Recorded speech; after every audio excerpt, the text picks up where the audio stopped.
Imaginez en 30-35 jours, avec uniquement un passeport et un mois de relevé de compte, vous avez 75% de la valeur de votre bien en poche. C'est celle que je vais vous évoquer. C'est-à-dire que vous achetez effectivement un appartement aux États-Unis, ou alors vous avez déjà un appartement aux États-Unis que vous louez. Soit ils achètent un appartement, je dirais cash avec toi, Fabrice, par exemple, qui ont des revenus locatifs avec cet appartement, ou les gens ont déjà des biens immobiliers aux États-Unis, un ou plusieurs, peu importe, et vous avez ces fameux 800 000 ou 1 million qui sont, je dirais, en trésorerie dans ces biens.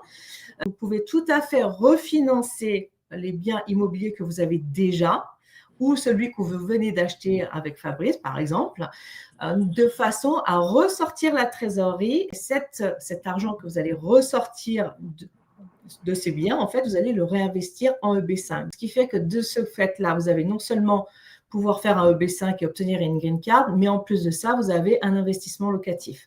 Donc, en fait, non seulement vous avez l'argent qui est placé, je dirais, dans un appartement qui vous rapporte et qui, je dirais, va s'autofinancer, mais en plus de ça, vous pouvez avoir accès à la green card. Imaginez en 30-35 jours, avec uniquement un passeport et un mois de relevé de compte, vous avez 75% de la valeur de votre bien en poche. Parce que les banques américaines ne vous imposent pas de réinvestir cet argent dans l'immobilier ou quoi que ce soit.